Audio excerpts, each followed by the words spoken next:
자, 오늘 우리 문자와 시계의 연산을 신나게 공부를 할 차례입니다. 자, 그 전에 이제 우리 저번 시간에 공부했었던 그 수의 연산 부분을 한번 좀 가볍게 복습을 좀 해볼 건데 그렇게 뭐 길게 하지는 않을 거고 당연한 얘기들을 한번 좀 언급하고 가도록 하겠습니다. 자, 5 더하기 3. 자, 얘 의미가 뭐였죠? 5개 2, 그럼 3개 2. 네, 합친다. 그래서 이제 얘는 8개 이익이었기 때문에 플러스 8이라고 했었죠. 자, 5 더하기 마이너스 3. 이거는 얼마일까요? 2죠. 왜요?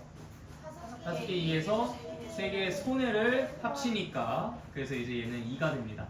자, 그럼 이제부터 내가 호명해서 한번 질문해 보도록 할게요. 그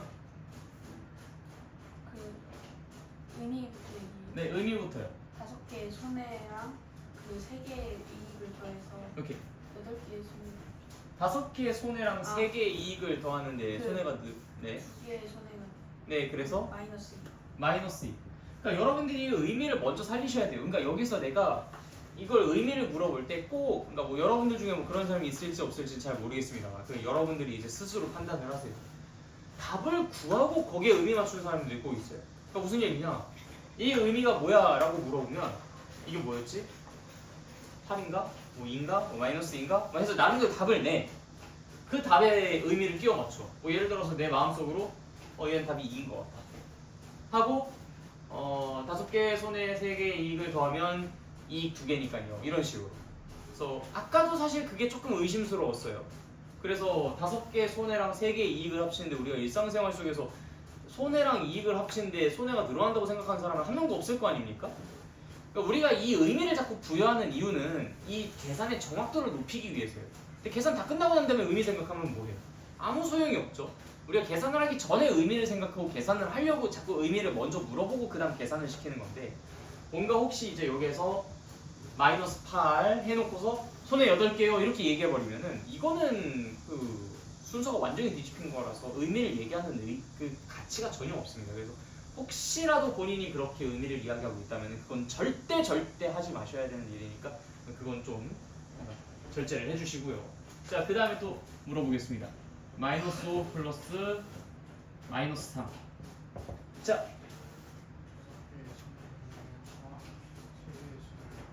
네, 그럼 이제 뭐가 되죠?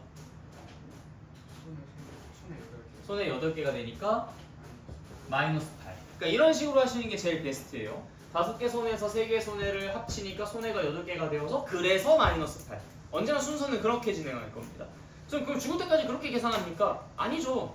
그게 이제 여러분들이 하다 보면 익숙해지니까 그때서부터는 이제 그냥 너무나 당연하다는 듯이. 그러니까 이런 것도 뭐 나도 계산할 때 뭐 의미 생각하면서 계산을 하고 있겠습니까? 아니요, 난 쓰자마자 그냥 바로 답을 알아요. 진짜 뭐 한 0.1초 만에 그냥 뭐 본능적으로 자다가 아마 여러분들이 내가 뭐 자고 있는 상태에서 선생님 근데 그 마이너스 5 더하기 3이 얼마예요? 마이너스 2야. 이렇게 대답할 거야 아마. 그 정도로 당연한 게 돼. 그때까지 기다리세요. 계속 의미 얘기하면서 생각하면서. 무슨 말인지 알겠죠? 자, 그 다음에 이제 빼기 물어보겠습니다. 5 빼기 3. 자, 제일 쉬운 건 내가 할 거야. 자, 5개의 이익에서 3개의 이익을 빼면 2개의 이익. 그래서 답이 2였습니다. 자, 여기서 제일 많이 하는 실수라기보다는 행동 중에 하나가 5에서 뺄 거야. 근데 여기 3 앞에 또 마이너스가 있다고 해가지고 3개 손해 막 갑자기 이래버려. 그럼 3개 5에서 왜 3개 손해를 빼? 그냥 우리가 눈으로 뜨고 보고 있잖아. 5에서 뺄 거야 3개를 그냥 이렇게 얘기하면 되지. 5에서 뺄 거야 3개를 딱 얘기하면 되는데 5에서 뺄 거야 마이너스 3개를 그럼 5에서 마이너스 3개 빼면 뭔데? 2요.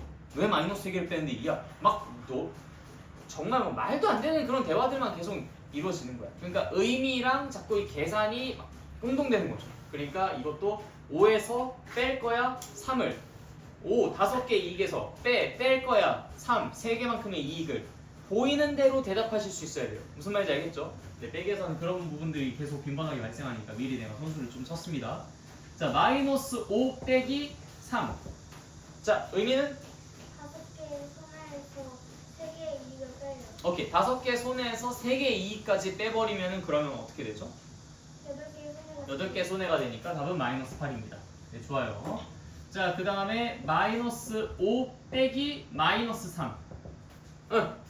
5개의 손해에서 3개의 손해를 빼는 거예요. 네, 그럼 뭐가 됩니까? 8개의 손해가 되죠.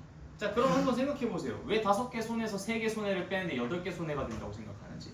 내가 생각했을 때 지금 계속 너가 의미를 전혀 고려하지 않고 답을 내고 있습니다. 그러니까 너는 머릿속으로 한쪽으로는 의미를 얘기하고 있고 한쪽으로 계속 계산하고 있어요. 정말 진짜 진심으로 너가 5개 손해를 갖고 있어요. 근데 여기에서 3개의 손해를 너가 갖고 있는 게 5개 손해라고. 근데 여기에서 3개의 손해를 빼앗아 가면 그럼 너는 손해가 8개라고 생각하세요, 진짜? 그렇게 생각 안 하는데 자꾸 그렇게 얘기를 하는 거야. 왜? 너의 생각엔 얘는 마이너스 8인 것 같거든. 그러니까 이런 것들을 난 계속 잡아내는 겁니다. 여러분들이 아무리 머리 써도 결국 내 시선은 뭐? 피할 수가 없어요. 너네가 이야기하는 게 말이 되는지 안 되는지, 일상생활을 살아가면서 그렇게 해왔는지 안 해왔는지 이런 것들은 누구보다도 잘 아니까. 근데 자꾸 이렇게 해도 모르겠지? 라고 하면서 그런 도전들을 하시면 안 된다는 말입니다. 지금 2번이나 걸리셨어요. 그러지 마시고 연습하세요, 계속. 자, 의미 다시 뭐라고요? 5개의 손해에서 3개의 손해를 빼는 거예요. 네, 진짜 빼세요. 진짜 생각하면서 빼십시오. 그럼 뭐가 됩니까? 2개의 손해가. 네, 그래서 마이너스 2인 거예요.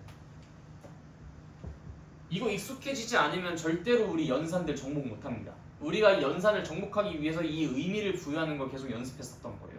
근데 다른 애들이랑 똑같이 공부한다? 그럼 걔네들이 밟았던 전설 여러분들도 그대로 똑같이 밟게 됩니다. 많은 사람들이 생각보다 연산에서 정말 많이 힘들어요. 뭐 실제로 여기 1학년 과정 공부하셨던 분들이 계신데 여러분들이 처음에 이 방식이 아닌 다른 방식으로 공부를 했었을 때 이 부분이 얼마나 헷갈렸고 힘들었는지를 한번 생각해 보십시오. 뭐 그때 공부하실 때 좀 힘들으셨죠? 그쵸? 역시 마찬가지. 좀 되게 헷갈렸었죠? 근데 지금 이대로 공부하니까 어때요? 하나도 안 헷갈리죠, 그쵸? 그냥 당연한 얘기들밖에 없죠. 그러니까 그런 것들을 믿고 따라와 보시라는 거예요. 그러니까 내가 계속 이렇게 강조하는 이유가 있습니다. 지금까지 정말 수십, 수백 건의 데이터들이 있기 때문에 이런 것들을 제대로 따라왔었던 사람과 그렇지 않았던 사람과의 그 차이가 얼마나 두드러지는지를 알았기 때문에. 레전드 친구가 한 명 있었어요. 요 단어만 나랑 반년 동안 씨름하다가 그만둬버렸습니다. 그 친구들이 이제 계속 내가 알려주는 그 방식이 아닌 다른 방식으로 자기가 마음대로 머릿속에 그냥 혼자 계산을 하는 거야. 계속 의미를 얘기하라고 해도 의미를 얘기 안 해요. 나는 뭐 답이 맞든 틀리든 상관없거든요. 그렇게 얘기 안 하면, 그렇게 의미를 가지고 생각 안 하면 일단 무조건 잡아놨어요. 아니야, 의미 가지고 얘기해야 돼. 의미 가지고 얘기해야 돼.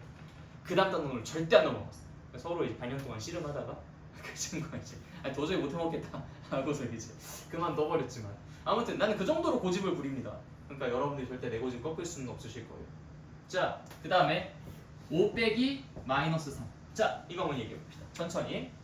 5개의 이익에서 3개만큼의 손해를 빼는 오케이. 자, 5개 이익에서 3개만큼의 손해를 뺀다. 자, 3개만큼의 손해를 뺀다. 자, 항상 이때 내가 물어봤었던 게 있었죠. 기분이 좋아요? 나빠요? 항상 이런 것들을 물어봤었죠. 자, 기분이 좋아요? 나빠요? 기분이 좋아요. 오케이. 그럼 내가 지금 현재 어떤 게 얼마만큼 있는지 얘기해 봅시다. 8개만큼. 오케이, 좋습니다. 그래서 답이 8인 거야. 너무 쉽죠? 네, 좋아요. 그래서 이제 우리 이렇게 덧셈과 뺄셈을 공부를 했었고, 자, 그다음 곱셈. 곱셈에서 이제 중요했었던 부분이 그거였죠. 음수를 몇 개로 곱하느냐. 우리가 이제 3 곱하기 4. 그거는 이익을 그만큼 더하는 거니까 이익이었어. 근데 3 곱하기 마이너스 4. 그럼 이익을 자 마이너스 4를 곱한다라는 건 우리가 4를 곱한다는 게 그만큼 더한다라는 거였으면 마이너스 4를 곱한다는 건 반대 방향이라고 했죠. 그만큼 뺀다. 오케이, 좋아요. 그래서 3을 4번 빼는 거니까 그만큼 손해가 되는 거죠. 그 다음에 마이너스 3 곱하기 4. 그럼 손해 3개를 4번 주는 거니까 이것도 역시 손해였습니다. 근데 마이너스 3 곱하기 마이너스 4. 손해 3개를 4번 뺏어가요. 자, 기분이 좋아요, 나빠요? 좋아요. 좋아요. 그렇기 때문에 우리는 이걸 플러스라고 이야기했었죠.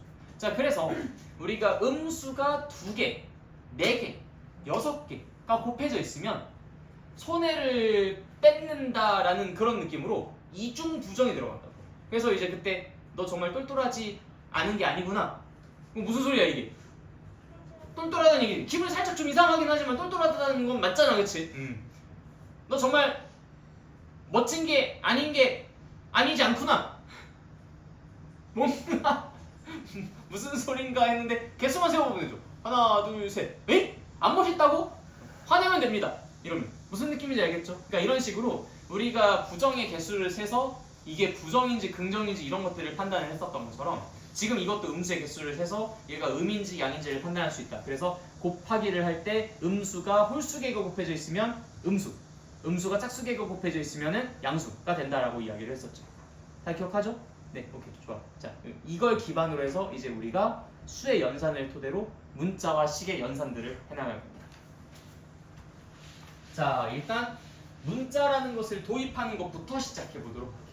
자, 우리가 그 전까지는 이제 뭐 네모, 세모 이런 귀여운 도형들을 써가면서 이제 그 미지수라고 불리는 아직 알려져 있지 않은 숫자들을 우리가 계산을 할 때 뭐 예를 들어서 자, 어떤 수에다가 3만큼 더했을 때 10이 된다. 어떤 수는 무엇일까? 뭐 이런 문제들을 내고 풀어봤었단 말이죠. 이거 얼마예요, 이거? 7이죠, 그렇죠? 네, 그래서 이제 우리 네모가 7이다. 뭐 이렇게 이제 얘기를 했었던 거죠. 근데 이게 너무 유치해 보인다 이거야. 그래서 중학교 올라왔으니까 이제 형 누나가 됐으니까 야, 이제 우리 네모, 세모, 동그라미, 별 이런 거에서 좀 졸업 좀 하자 해서 만드는 게 문자입니다. 그래서 아직 알려져 있지 않은 숫자, 내가 구해야 되는 숫자, 뭔가 변하는 숫자 이런 것들을 표현할 때 이런 도형들보다는 이제 문자 A, B, C, D, E, F, C 뭐 이런 것들 아니면 X, Y, Z 이런 좀 유명한 문자들 알파벳이나 아니면 여러분들이 좀 더 이제 높은 수준을 공부하게 되면 그리스 문자 이런 것들 알파, 베타, 감마 들어보셨어요? 알파, 베타, 감마 여러분들이 알고 있는 것 중에서 그리스 문자를 사용하는 게 아직 1-1을 공부하지 않으신 분도 계시니까 그 파이라고 하는 거 혹시 들어보신 적 있어요? 파이 들어본 적 있죠? 혹시 들어본 적 있어요? 원주율 파이 그 들어본 적 있죠? 뭐 사과 파이 이런 거 말고 초코 파이 이런 거 말고 그 원주율을 나타내는 게 파이입니다. 그래서 이제 파이 그 다음에 근데 잠깐만 파이 혹시 그게 원주율이니까 원이니까 그래서 파이라고 했나? 좀 사과 파이 같은 게 연상되어서 왠지 좀 합리적인 의심이 드는데 그렇죠? 한 번도 생각해보지 않았었던 부분인데 GPT한테 한번 물어봐야겠다. 혹시 원주율 파이라는 그리스 문자 많고 많은 그리스 문자 중에 파이라는 문자를 사용한 거니까 굳이 그래서 혹시 그 발음이 그래가지고 그걸로 쓴 거 아닌가 좀 의심스럽죠? 초코파이도 원이고 사과파이도 원이니까 OS 같은 건가? OS 근데 OS는 초코파이가 맞나? 초코빵 아니야? OS 정도쯤이면 초코빵 같죠, 그렇죠? 몽쉘이면 초코파이라고 할 만한 것 같은데. 어이 뒤에 가는 친구. 카스타드는 파이야 빵이야? 파스타도요? 제 파이의 정의가 뭐예요? 몰라. 파이는 원주율이야. 들어가. 자, 빵. 자 그래서 이제 우리가 문자를 도입해가지고 뭐 A, B, C라든지 아니면 X, Y, Z라든지 아니면 K, T, P, Q, I, J 뭐 이런 등등 유명하게 사용되는 문자들이 있어요. 그러니까 이런 문자들 이런 것들을 사용해서 이제 네모, 세모, 동그라미, 별 이런 것들을 대체하려고 합니다. 자 근데 이제 내가 이런 문자들을 왜 써줬냐면 일단 유명하기 때문에 뭐 H 이런 것들도 써지고요 뭐 P, Q, R, S 뭐 이런 것들도 써지고요 다 써지는데 이때 여러분들이 조심해야 될 문자들이 있습니다. 예를 들어서 뭐 여기는 이제 Q, P는 괜찮다. P까지는 괜찮은데 P는 뭐 여러분들 뭐 헷갈리게 쓰진 않는데 Q 이런 것들 그다음 I 이런 것 좀 조심해 주셔야 돼요. T 이것도 이거를 이제 내가 왜 표시를 해줬냐 T 쓸 때 이렇게 쓰면은 뭐랑 헷갈려? 그래서 이제 T는 꼭 이렇게 꺾어가지고 써주십시오. 쓰는 연습도 해야 돼 이거. 그다음에 Q 꼭 이렇게 쓰는 사람이 있어. 이거 뭐야 이거? 두 같잖아 그치? 그래서 이렇게 쓰지 말고 이렇게 한번 굴려줍니다. 슉 이렇게. 저기 팔 같아 보이는데요? 그럼 적당하게 좀 떼어가지고 쓰면 되잖아 같이? 팔은 뭐 이렇게 쓰시고 Q는 이제 이렇게 하고 동그라미 그린 다음에 내려와 또 동그라미 그리고 뿅 약간 이런 느낌으로 알겠지? 그래서 그냥 자연스럽게 쓰시면 돼요. 자연스럽게 그냥 팔과 좀 구분될 수 있게 I도 그냥 이렇게 쓰면 이 두 가지랑 헷갈려. 점이 잘 안 보이는 경우에 1로 헷갈릴 수도 있고 아니면 이제 그 땡땡 B를 나타내는 그 표현이랑 또 헷갈릴 수도 있습니다. 여러분들 뭐 5대4 할 때 이거 쓰는 이 대 있잖아. 이게 살짝 길게 쓰면은 i랑 좀 헷갈리겠죠, 그렇죠? 네, 그래서 이거 헷갈리니까 그래서 i도 이렇게 쓰지 말고 이렇게 쿵. 알겠죠? 그래서 꼭 연습하셔야 돼요. 그다음 이제 여러분들 나중에 보게 될 그리스 문자, 알파, 베타, 감마 뭐 이런 것들도 있습니다. 뭐 이거는 뭐 지금 당장 연습할 필요는 없고요. 그래서 이런 문자들을 사용해서 우리가 이제 조금 멋있게 식을 쓰고 싶어서 멋있게. 그래서 이제 아까와 같은 이제 뭐 네모 더하기 7은 10일 때 네모를 구해라. 약간 요거는 이제 초등학교 4학년 문제집에 나올 것 같이 생겼는데 x 더하기 7은 10이다. 이건 약간 좀 중학교 형 누나들한테 나올 것 같이 생겼잖아요. 그러니까 이렇게 약간 좀 멋있게. 그래도 좀 혼난 인생 살아야 될 것 같. 오케이 여기까지. 자. 그래서 이제 문자를 사용을 하게 되는데 이 문자를 사용할 때 우리가 여러 가지 이제 규칙들과 약속들을 좀 해야 돼요. 이게 숫자랑 아무래도 좀 다르다 보니까 이런 것들이 무질서하게 써지다 보면은 좀 헷갈림도 가중되고 오히려 문자 쓰는 것의 그 메리트를 우리가 깊게 누리지를 못합니다. 그래서 여러 가지 룰을 좀 이제 우리가 약속을 좀 정하게 되는데 그게 이제 여기 표에 나와 있는 것들이 꼭 지켜줘야 되는 것과 그냥 참고해주면 좋을 것들로 좀 나눠볼 수 있을 것 같은데 일단 첫 번째 거부터 볼까요? 자, 수 곱하기 문자. 수 곱하기 문자는 수를 문자 앞에 쓰면서 곱하기를 생략합니다. 수를 문자 앞에 쓰면서 곱하기를 생략해요. 자, 무슨 얘기냐면 예를 들어서 우리가 2 곱하기 x를 쓰겠다 라고 하면은 실제로 이 곱하기나 x가 조금 헷갈리기도 하고 우리가 x라는 문자를 되게 자주 쓸 건데 그런 문제들도 있고 이걸 굳이 꼭 써야 할 필요가 없기도 해요. 그래서 이게 처음에 어떻게 변화 발전했냐면 이 동그라미 x 이렇게 변화 발전했습니다. 처음에는 그냥 2랑 x랑 곱한다라는 이 두 개 짝대기를 그리는 것도 귀찮아가지고 점으로 콩 찍었다.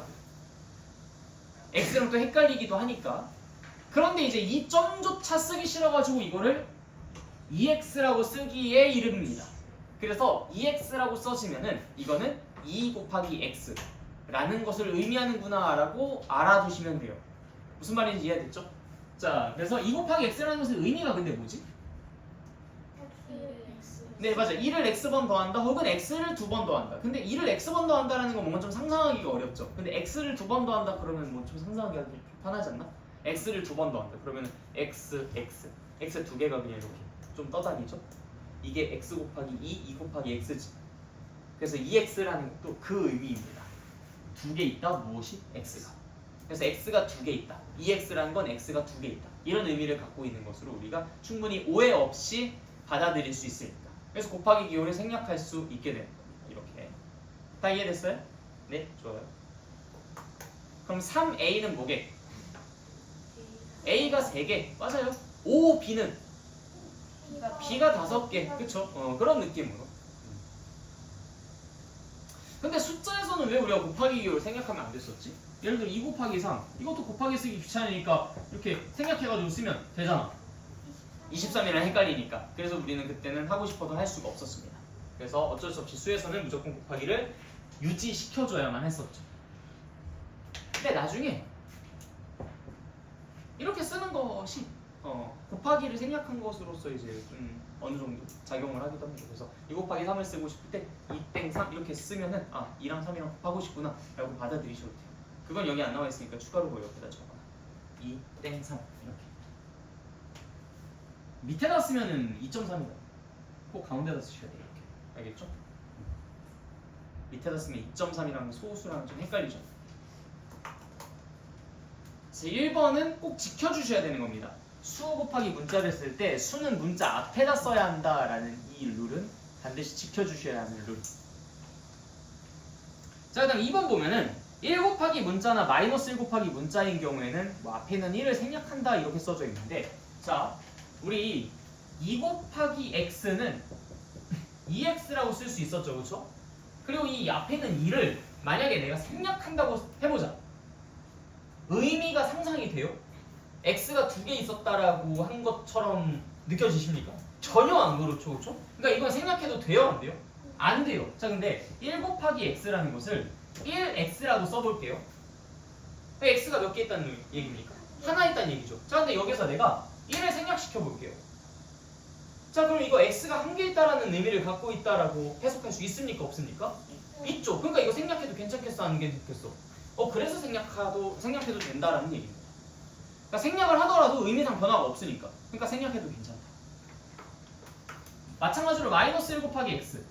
자, 이걸 내가 마이너스 x, 원래 마이너스 1x라고 써야 되는 건데 여기서 1이라는 것을 이렇게 딱 생략하고 봐도, 즉 마이너스 x라고만 봐도 괜찮지 않겠느냐 이거야. 어쨌든 x가 하나 어떻다는 얘기예요? x가 하나 없다는 얘기, x가 하나 부족하다는 얘기, x가 하나 감소했다는 얘기, 이런 얘기인 거잖아. 이거나 이거나 어차피 뜻이 똑같다면 우리가 굳이 뭐하러 인카깝게 1을 씁니까? 그냥 x 혹은 마이너스 x 이렇게만 써도 충분한 거죠. 그래서 얘는 x, 얘는 마이너스 x라고 쓰는 걸로 약속을 합니다. 이것도 역시 필수적으로 지켜주셔야 해요.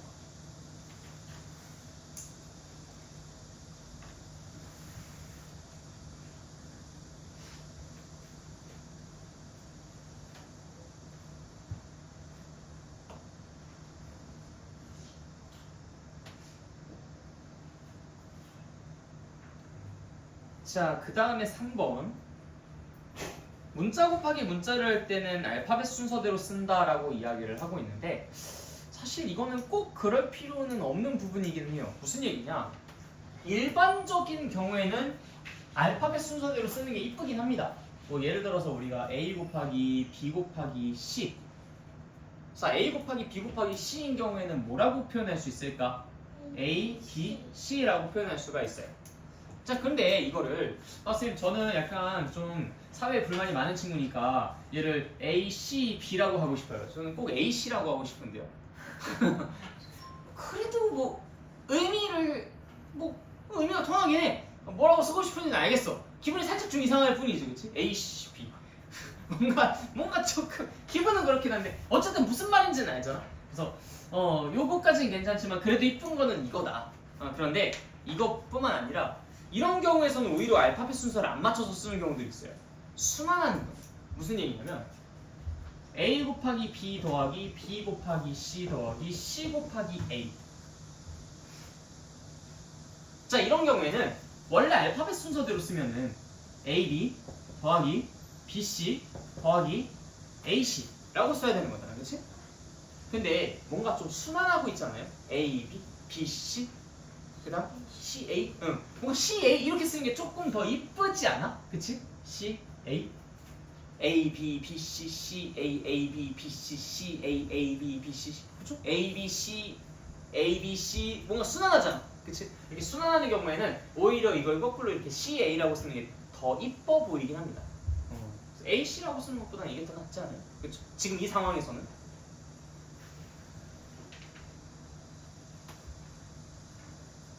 물론 만약에 3 곱하기 A 곱하기 C를 써라라고 하면 그냥 3AC라고 쓰는 게 전혀 이상하진 않습니다. 이 위에서는 AC라는 것보다는 CA가 더 낫다라는 얘기입니다. 무슨 말인지 이해되시죠? 네.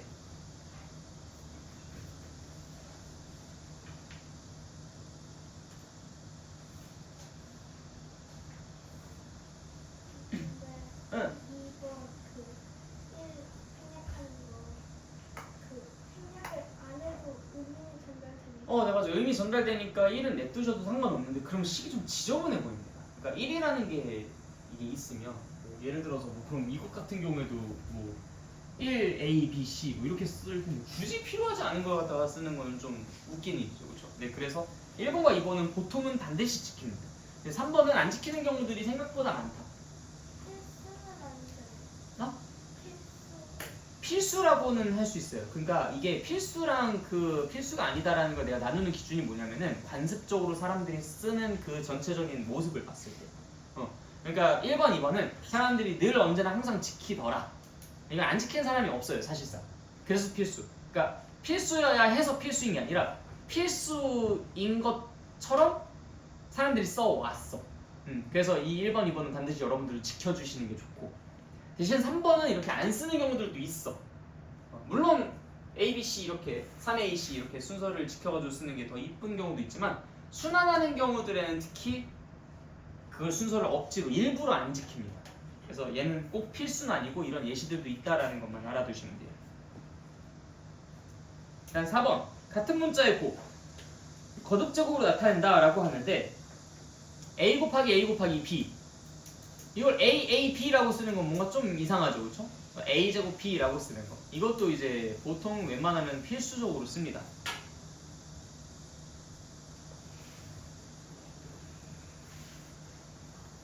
그다음 5번 괄호가 있는 식 곱하기 수. 이건 사실상 1번이랑 똑같아요. 그러니까 1번처럼 수 곱하기 문자로 이루어져 있는 상태에서 우리가 이제 수를 문자 앞에다가 쓴다라고 이야기를 했잖아.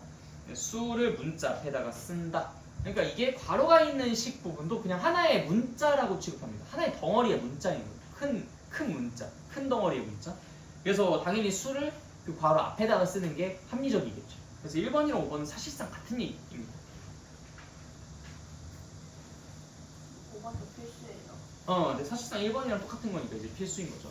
그러니까 뭐 사실 필수냐 아니냐가 중요한 건 아니야. 그냥 여기에서 여러분들이 아 이렇게도 쓰는구나, 뭐 이렇게 꼭 써야 되는구나, 뭐 이런 것들만 그냥 알아가시면 좋겠다라고 생각해서 내가 이제 그런 멘트를 좀 했었던 겁니다. 자, 그 다음에 이제 오른쪽에 있는 그 예시 같은 것들도 한번 볼게요. 수와 수 사이의 곱셈기호는 생략하지 않는다. 당연한 얘기죠, 그렇죠? 이건 숫자가 헷갈리니까. 그 다음에 0.1x 이거 0.x라고 안 쓴다. 0.1x라고 꼭 써야 된다는 거. 1이라고 해서 그냥 무조건 다 지우기로 지워버리면 안 돼요.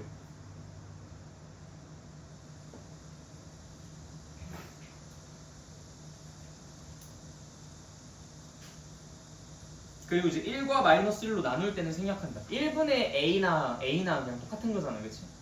1분의 3을 1분의 3이라고 쓰는 사람 없죠. 그냥 3이라고 쓰죠, 그렇죠? 그런 것들을 말한 거고. 그다음 나눗셈 기호 생략. 뭐 요거는 이제 우리가 나눗셈을 분수로 바꿔가지고 표현할 수 있다. 6학년 과정에서 배웠던 거니까 그대로 이해해 주시면 되겠습니다. 자, 그다음 두 번째 개념 갈게요. 문자의 사용.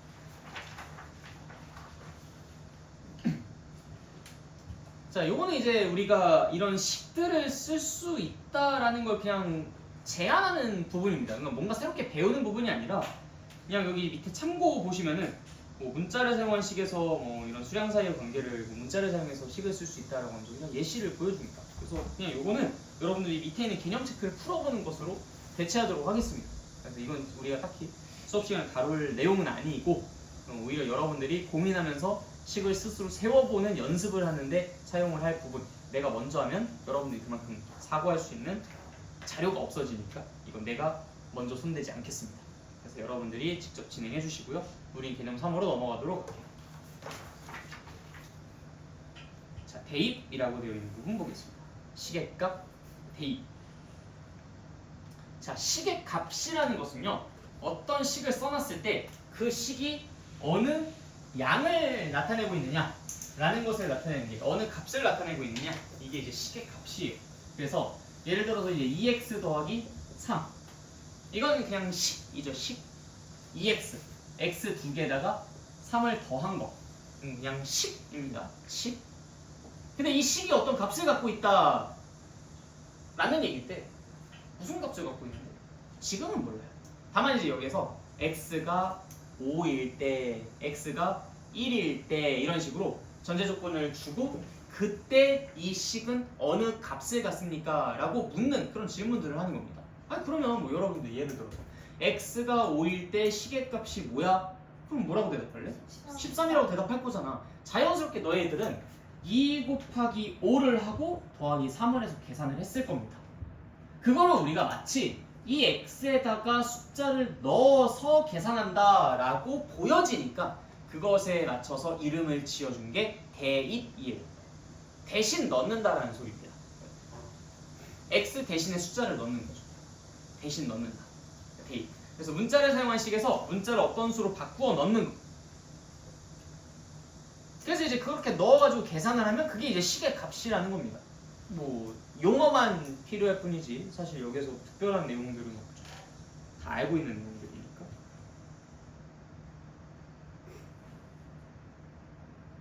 자, 그래서 개념 체크를 한번 보도록 할게요. 1번에 2번 문제 보도록 하겠습니다. 자, a가 2분의 1일 때 4a-5의 값을 구하래요. a가 2분의 1일 때 4a-5의 값을 구하라. 자 그러면은 이 4a라는 게 의미하는 게 뭐였지? 4 곱하기 a라는 소리였죠. 그래서 4 곱하기 2분의 1을 하고 5를 빼주시면 돼. 그래서 2에서 5를 빼는 거니까 마이너스 3이라고 표현할 수 있는 것이죠. 이해됐죠? 네. 자 그 다음에 개념 체크 2번에 4번 문제 보겠습니다. 문자가 두 개가 나온 경우도 있네요. 뭐 충분히 그럴 수 있죠. x가 2고 y가 마이너스 3일 때 2분의 1x 마이너스 4xy 아 4y구나. 자 그럼 2분의 1x라고 했으니까 2분의 1이랑 x랑 같이 곱하면 되죠. 얼마입니까? 1이고요. 마이너스 4 곱하기 마이너스 3을 하면 되죠. 마이너스 4 곱하기 3을 해서 써도 되고 마이너스 4 곱하기 마이너스 3 얼마입니까? 4 곱하기 마이너스 3을 하는데 4 곱하기 마이너스 4 곱하기 마이너스 3 얼마예요? 얼마입니까? 12. 4 곱하기 마이너스 3? 4 곱하기 마이너스 이게 마이너스 12. 네 마이너스 12 이렇게 해서 1 더하기 12라고 하셔도 괜찮고요. 아니면 내가 그때 그런 말을 한 번 한 적이 있었어. 우리가 예를 들어서 5 빼기 3 플러스 2 자 이거는 5에서 3을 빼고 2를 더하는 것이다. 그래서 언제나 이 부호는 이 마이너스나 플러스 같은 이런 연산기호는 마치 이 뒤에 있는 아이의 부호인 것처럼 행동하기도 한다. 3을 뺀다라는 건 결국 3만큼의 손해를 준다는 얘기랑도 똑같은 거고 2를 더한다는 것은 이만큼의 이익을 더한다는 것과도 똑같은 말이야. 그래서 이걸 굳이 우리가 분리를 해서 이렇게 표현을 할 수도 있는 겁니다. 그래서 얘랑 합쳐 놓는 걸로. 그래서 5에서 3을 빼고 2를 더한다 라고 해도 되지만 5에다가 3만큼의 손해랑 이만큼의 이득을 합쳐 놓는다 라고 이야기를 할 수도 있어요. 그래서 이걸 가지고 우리가 1 하고서 마이너스 4 곱하기 마이너스 3이라고 생각해서 써도 상관없습니다. 마이너스 4 곱하기 마이너스 3 얼마였죠? 마이너스 10. 마이너스 4에다가 마이너스 3을 곱하는데 마이너스.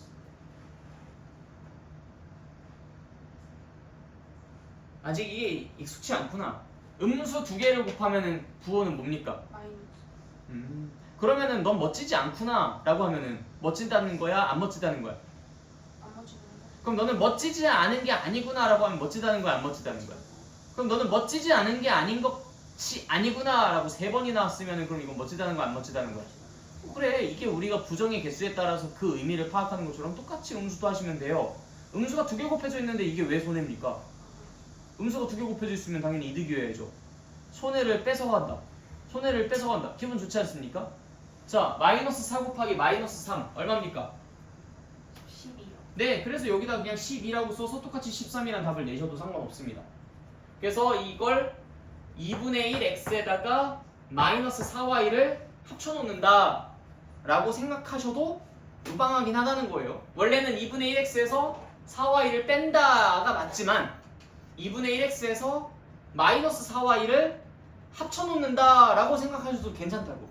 그래서 지금 내 두 번째 쓴 거는 2분의 1x에서 마이너스 4y를 합친다 라고 쓴 거고 처음 쓴 거는 2분의 1x에서 뺄 거야 4y를 해서 또 1 플러스 12라고 해서 13이라고 쓰기도 했었던 겁니다. 알겠죠? 두 가지 모두 다 입장과 관점이 가능하다는 거 참고로 알아두시고요. 자 넘어가겠습니다. 다항식과 1차식.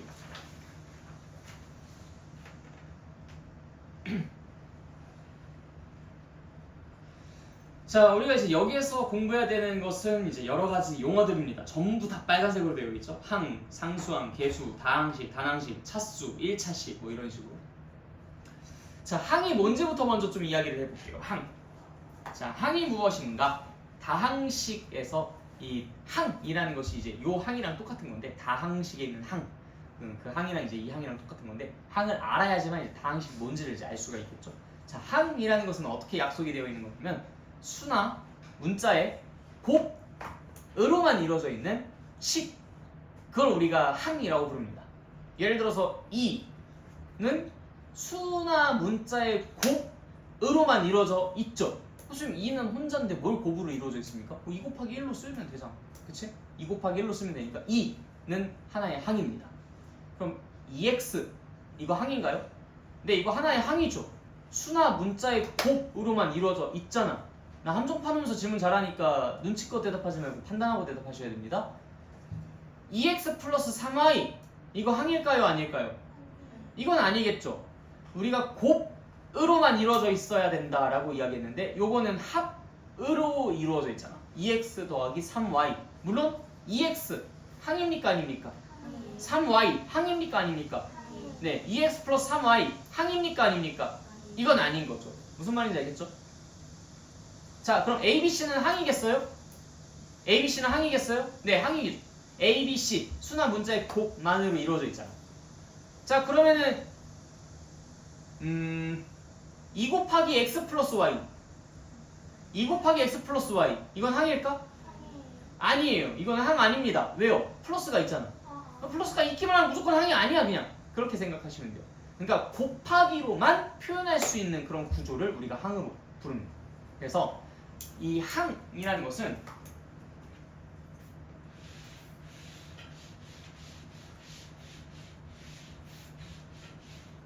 하나의 의미 덩어리, 의미 단위라고 생각해 주시면 돼요. 어떤 식에서 하나하나의 의미 단위, 의미 덩어리 이렇게 생각해 주시면 되는데 2x 플러스 3y 플러스 5 하면은 얘는 이렇게가 하나의 의미 덩어리죠.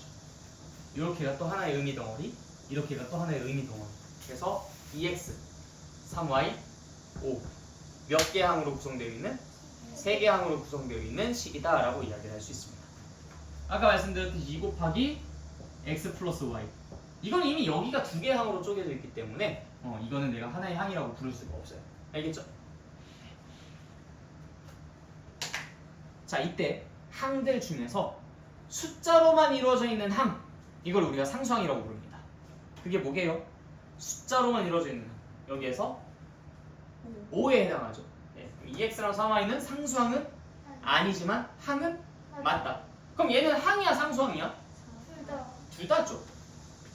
항이니까 상수항이라 부르겠지. 항이 아닌데 어떻게 상수항이라고 하겠어? 둘 다겠죠? 자, 그다음 개수. 자, 개수라는 것은 수나 문자의 곱으로 이루어져 있는 그 항에서 문자에 곱해져 있는 숫자 그걸 우리가 개수라고 합니다. 다시 뭐라고? 문자에 곱해져 있는 숫자 이걸 개수라고 해요. 다시 뭐라고? 문자에 곱해져 있는 숫자 이걸 개수라고 한다. 근데 이거를 분명히 나는 문자 앞에 곱해져 있는 숫자, 문자에 곱해져 있는 숫자라고 분명히 얘기를 했는데 곱해져 있는 이라는 것이 핵심이거든요. 신발은 나가서 신는 겁니다. 어이 밖에 서우 신발은 나가서 신는 거야. 네. 다른 친구도 양말 더러워져서. 자, 그래서 이제 우리가 분명히 곱한다라는 것에 포커스를 맞췄는데 꼭 이거 공부하다 보면은 자꾸 문자 앞에 있는 거 이런 식으로 얼렁뚱땅 넘어가 버려요. 그러니까 왜 그럴 수밖에 없냐면 자, 이거 지금 x 앞에 곱해져 있는 숫자 뭐야? 2죠. y에 곱해져 있는 숫자 뭐야? 3이죠. 얘네들은 우리가 x의 개수, y의 개수라고 불러요. 자, 그러면 4a 이거 a라는 걸 문자로 이야기를 한다면 4가 a의 앞에 곱해져 있죠. 그래서 이 a의 개수는 뭐야? 라고 했을 때 4라고 이야기를 하면 됩니다. 자, 그러면 3분의 2x 자, 그럼 이거 x의 개수가 뭘까요? 네, 3분의 2예요. 근데 이걸 단순히 그냥 위치 가지고만 이야기를 하는 친구들은 x의 개수가 뭐야? 2요. 2를 모르요. 그럼 나는 이제 이렇게 도리어 물어봅니다. 그럼 너는 x에다 2를 곱하면 3분의 2x가 만들어지니? 라고요. x 앞에 있냐 뭐 그런 게 중요한 게 아니라 x에 뭐가 곱해져 있냐, 뭐가 곱해져서 얘가 만들어지냐, 결국 이게 중요한 겁니다. 그래서 뭐가 곱해져 있는가 이게 핵심이다. 뭐가 곱해져 있는가.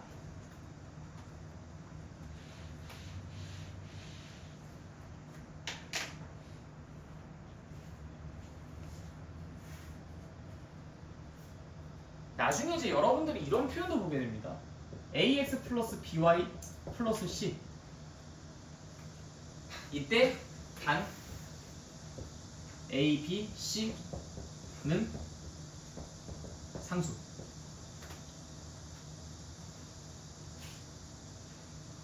여기서 이제 여러분들이 중요하게 생각할 포인트는 이 상수라는 소리인데 옆에다가 이것만 살짝 좀 적어주세요. 이 상수랑 변수. 이거 안 나오네 이거. 상수랑 변수. 얘네 둘은 서로 다른 아이입니다. 우리가 보통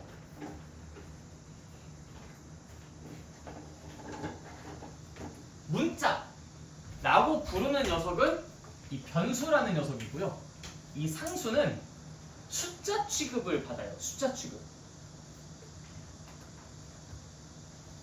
분명히 여러분들이 알고 있기로는 A, B, C 이거 문자야 숫자야? 문자지만 조건으로서 A, B, C는 숫자야 라고 얘가 여러분들한테 명시해 준 거예요. 자, 이 말이 나와 있는 경우에는 이때 A랑 B랑 C는 숫자로 이해해 주시면 됩니다. 문자로 써졌지만. 그러니까 이게 왜 그러냐면 우리가 이 변수라는 것은 진짜 말 그대로 이 값이 뭘 가져도 되는 값, 무엇을 가져도 괜찮은 상태, 이걸 우리가 변수라고 하거든. 그래서 시시각각 값이 변해요. 이래도 되고 저래도 되고 저래도 되고. 근데 상수라는 것은 고정되어 있는 수를 뜻하는 거거든. 고정되어 있는 수인데 내가 아직 뭔지 몰라서 숫자로 표현하지 못하고 이렇게 문자로 쓰는 것뿐입니다.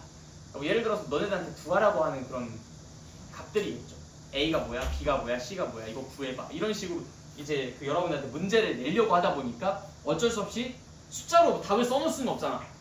그러니까 이제 문자로 써놓고 얘가 뭐게 맞춰봐.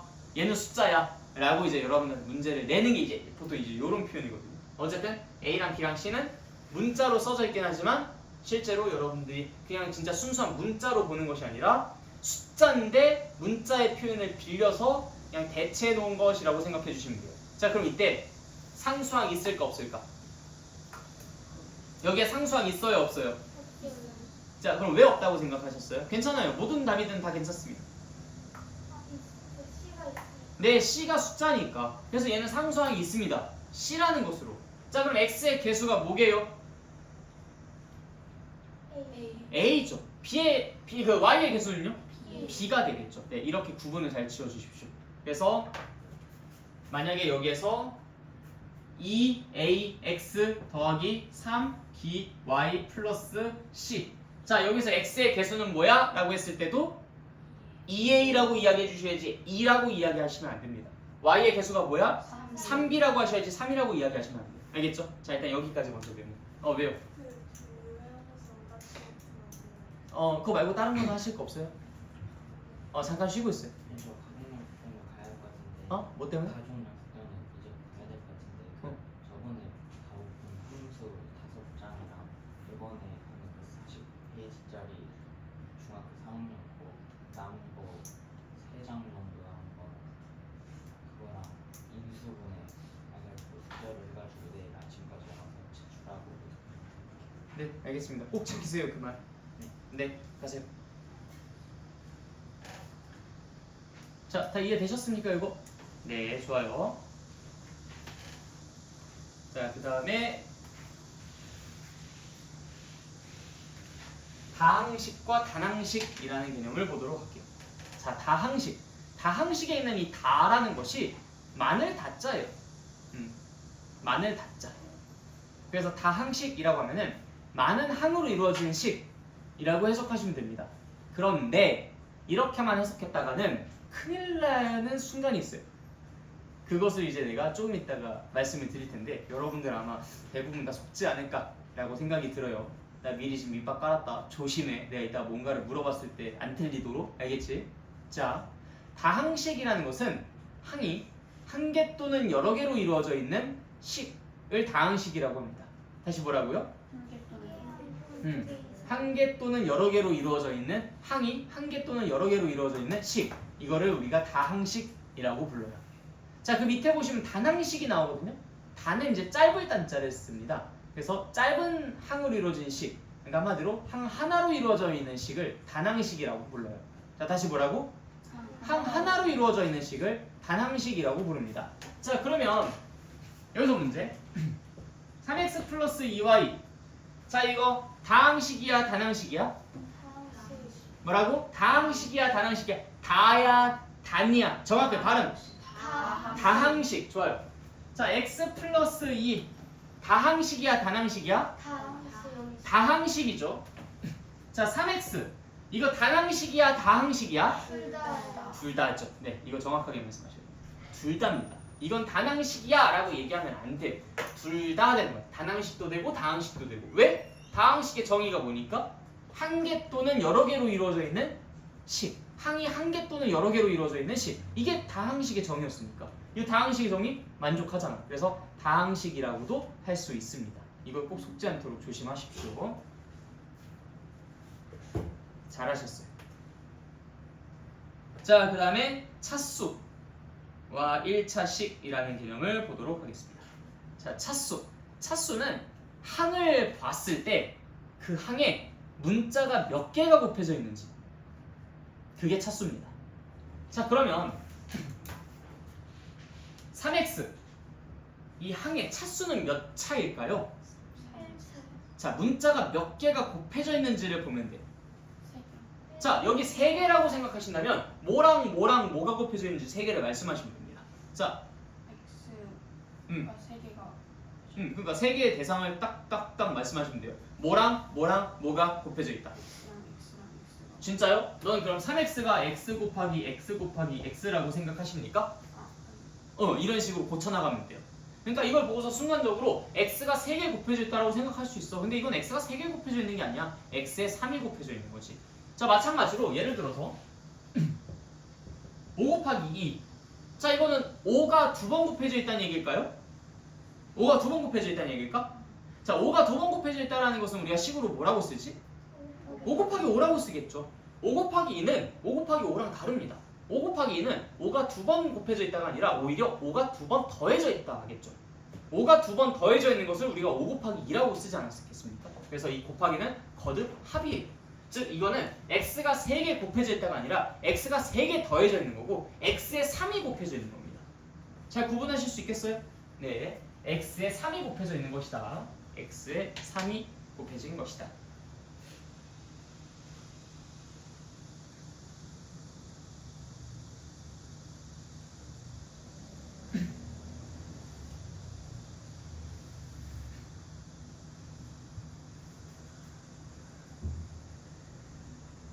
다 됐습니까? 네, 오케이, 좋아요. 자, 그럼 2y 이거는 몇 차일까요? 1차죠. 왜? 문자가 몇 개 곱해져 있으니까 하나. y 하나만 곱해져 있잖아. y 곱하기 2잖아. 2 곱하기 y. 2 곱하기 y를 뚫어져라 봐. 문자가 몇 개 곱해져 있는지. 하나 곱해져 있잖아. y 하나밖에 없잖아. 그래서 우리는 얘를 1차라고 합니다. 자, 그러면 이제 속지 말고 잘 대답해 보세요.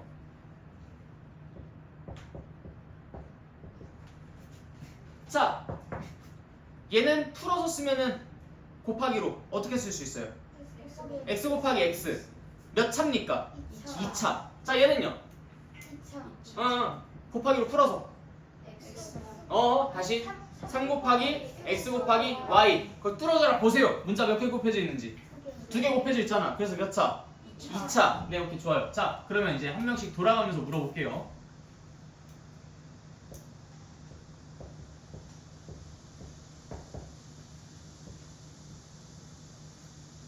자,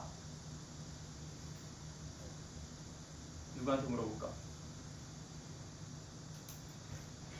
일단 생각부터 먼저 하세요, 다들. 먼저 나름대로 답은 좀 구한 상태로 물어봐야 되니까. 어이, 이 넷 중에 한 명 딱 골라봐. 왜요? 내가 그 사람한테 질문할 거야.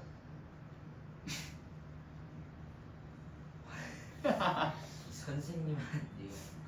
나? 오, 싫어. 빨리 골라. 저희가 싫어 말하시는 거예요? 아니요. 빨리 골라봐. 예. 오케이, 알겠어.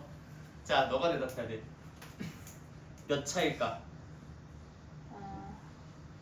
우리 아까 했었던 거 그냥 그대로 똑같이 하면 돼. 달라지는 거 하나도 없어. 소신껏 얘기해봐. 5차? 자 그럼 그 이유를 얘기할게요. X가 뭐 해서 이제 뭐가 몇 개 곱해져 있다. 이게 음. X가 3개가 더해지는 거고 Y가 x가 3개가 더해져 있다고. 곱해져 있는 거니까 x가 3개 곱해져 있고 그 다음에 또 그리고 Y가 2개 곱해져 있는 거니까 5차. 그러면은 얘는 그럼 왜 뺐어요? 이건 뭐야? 어? 아니 너의 설명에서 얘는 빠졌길래 그래서 묻고 있는 거예요. 아니요, 아가 아닙니다. 넌 분명히 이걸 의도적으로 뺐어요. 그거 솔직하게 말씀하셔야 돼요. 나 이런 거 판단 못하는 거 아니야. 넌 분명히 얘를 의도적으로 배제했어요. 왜입니까? 그 문자가 뭔지 헷갈려가지고 그러면 그렇게 이제 얘기하시면 되죠. 아가 아니고.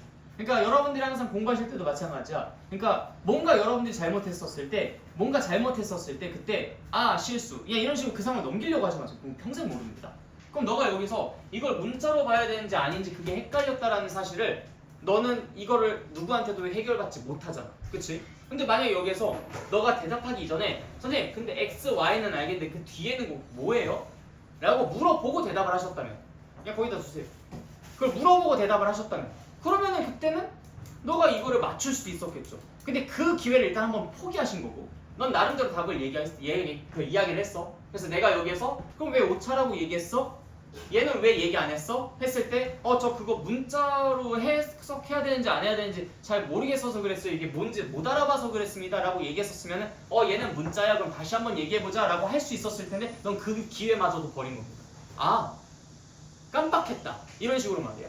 그럼 배울 수 있는 사람이 아닌 거예요. 내가 배우려는 의지가 있는 사람이라면 무언가를 모르는 걸 솔직하게 밝힐 수 있어야 되고 그것을 알아내려고 노력을 하셔야 되는 거예요. 내가 모르는 걸 감춘다고 해서 그 사람이 똘똘해 보이는 게 아닙니다. 물론 순간적으로 착각을 불러일으킬 수는 있겠죠. 그 사람이 똘똘한 사람이구나라고. 근데 당당하지 않잖아. 그 사람은 똘똘한 게 아닌 거잖아. 똘똘한 척 연기만 한 거지. 무슨 말인지 이해했어요? 그래서 너가 지금까지 만약에 수학을 힘들어한 부분이 있었다면 아마 대표적으로 그런 부분들 때문일 겁니다. 그것 때문에 그동안 빈틈이 있었을 것이고 그것 때문에 그동안 너가 뭔가를 메꾸지 못하고 넘어갔었을 거야. 그러니까 그런 것들을 이제는 더 이상 같은 실수를 하시면 안 됩니다. 나중에 2년 뒤, 3년 뒤에 또다시 이걸 공부하지 않으려면. 아시겠어요? 네. 자, 그럼 다른 분. 몇 차입니까, 이거? 왜 3차죠? 오케이, 좋습니다. 문자가 그렇게 3개가 곱해졌으니까. A 곱하기 A 곱하기 B 하니까 3개가 곱해졌으니까 우리는 이걸 3차다라고 이야기한다. 그럼 이건 당연히 몇 차? 6차였겠죠. X 3개, Y 2개, Z 1개 하니까 얘는 문자가 6개가 곱해져 있어서 그래서 6차인 겁니다. 무슨 말인지 알겠죠? 네, 좋아요. 자, 그 다음에 이제 밑에 내려가 보시면 다항식의 차수라고 되어 있는 부분이 있어요. 다항식의 차수. 자, 다항식이라는 것은 뭐 이런 것들을 다항식이라고 하는 거죠. 얘네들 다항식이라고 하는데 자, 이거 읽어보지 않고도 여러분들은 상식적으로 얘네들이랑 똑같은 말들을 할 겁니다. 자, 이거 몇 차였죠? 이 항? 1차. 이거는요? 1차. 얘는요? 2차. 2차. 이거는요? 6차. 이거 3차. 자, 그럼 여러분들이 이 항의 차수를 말하는 게 아니라 이 식의 차수, 이 식의 차수, 이 식의 차수를 말하는 상태라면은 뭐라고 이야기하는 게 합리적일 것 같은지 그냥 한번 나름대로 판단하고 대답해 봅시다. 자, 이거 몇 차라고 이야기하는 게 합리적일까? 1차. 얘는요? 2차. 얘는요? 6차. 오케이, 좋아요. 맞아. 여러분들이 생각하더라도 이 식을 대표할 수 있는 차수는 그 중에서 가장 큰 놈을 불러주는 게 낫지 않겠나? 라고 생각하지 않아? 그쵸? 그래서 이 항들 중에서 가장 차수가 큰 거, 그거를 이 식을 대표하는 차수다라고 이야기를 한다. 라는 너무나 당연한 이야기를 여기서 했습니다. 근데 이거를 헷갈려 하시면 안 돼요. 이 말을 듣고 갑자기 여기에서 얘네 셋 중에서 얘가 제일 크니까 이거 3차라고 해야 되나? 하는 순간 끝장인 거야. 잘 구분하셔야 돼요. 내가 항의 차수를 말하느냐, 다항식의 차수를 말하느냐. 이 항을 대표하는 이 식을 대표하는 차수를 말할 때, 이 다항식의 차수를 말할 때는 최고차항의 차수가 가장 큰 그 항의 차수를 불러주는 게 바람직하다라고 여러분 모두가 다 공감하셨어요. 그래서 이제 그렇게 얘기해 주시면 되고 항의 차수를 얘기할 때는 차수의 정의를 오롯이 따라가지고 거기 안에 문자가 몇 개가 곱해져 있는지 그런 것들을 하나 둘 세 주시면 되겠습니다. 알겠죠? 자, 그 다음 마지막 1차식. 1차식은 뭘 1차식이라고 할까요? 1차가 그 다항식의 가장 높은 차수라서 이 다항식의 차수를 1차라고 해야만 할 것 같은 그런 아이들.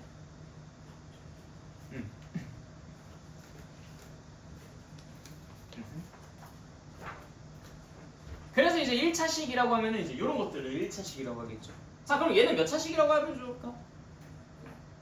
2차식이라고 하면 좋겠죠. 네, 맞죠. 얘는요?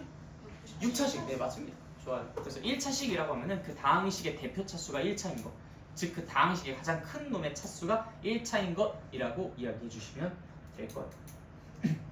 별거 아니죠? 네, 오케이. 그래서 오늘은 여기까지만 수업할게요. 시간이 생각보다 많이 지나가지고, 네, 그래서 오늘은 여기까지만 하고, 이 다음에 나오는 그 진짜 말 그대로 연산.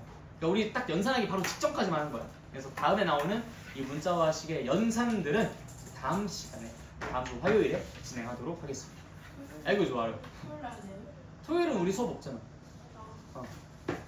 그래서 이제 이렇게 하시는 거고, 네, 여기까지.